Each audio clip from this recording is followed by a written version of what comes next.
cikin abin da ya kamata mu kula, muna cikin lokacin sanyi. Sallah a cikin lokacin sanyi tana da daɗi, musamman sallar dare ta qiyamul layli. Wancan abu duk muna magana game da salloli guda biyar wanda Allah ya wajabta, wanda ake yi daga sallar asuba zuwa sallar isha'i.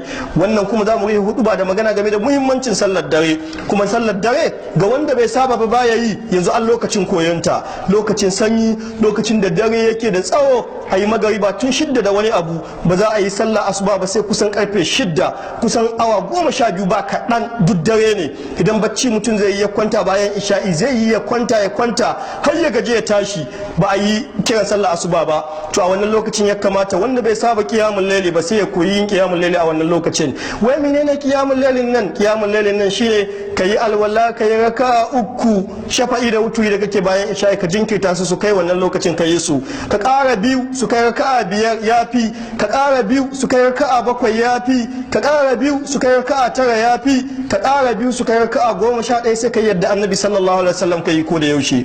Shine kawai qiyamul layli. Ka tashi da dare kai sallah lokacin da Allah yake saukowa zuwa saman duniya, yace ina mai neman gafara in gafarta mai, ina mai bukata in biya mai, ina mai roƙo in bashi. A wannan lokacin ka tashi. Sallar dare tana da muhimmanci.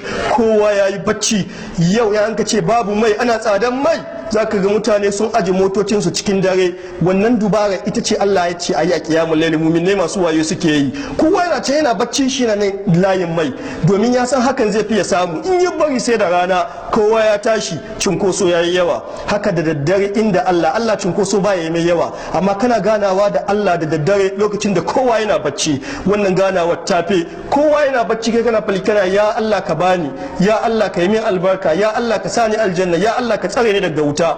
Qiyamul layli tana da fa'ida kwarai da gaske. Yin ta yana sa hasken fuska, yin ta yana sa yalwa a dukiya, yin ta yana kawo nishadi.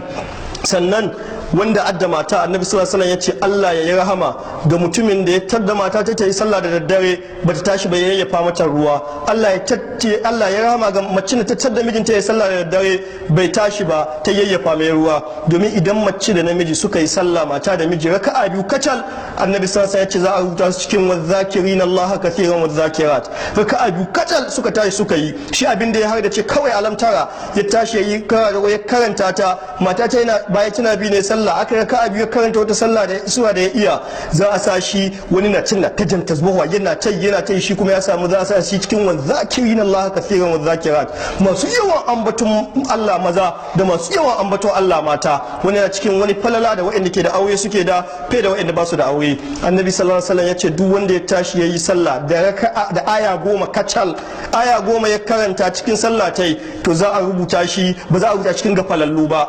Shi ko da ya tashi kawai aya 10 yayi, kaga in ka karanta sabbi aya 19 ce, in ka karanta qul ya ayyu, karanta qul huwallahu falaq da nasi.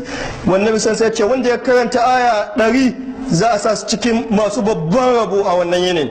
Ka je kasuwa ba ta yi ba, ofis bai yi ba, wani ya bata maka rai, baka son kai hasara wannan dare, tashi kai raka'a 3, raka'a 5, raka'a 7 cikin dare, karanta aya 10 ciki, karanta fiye da aya 10, duk kana karantawa da yawa kana samun lada da yawa. Ya wuce karanta aya 100, an rubuta ga cikin wanda suka samu babban rabo a wannan ranar.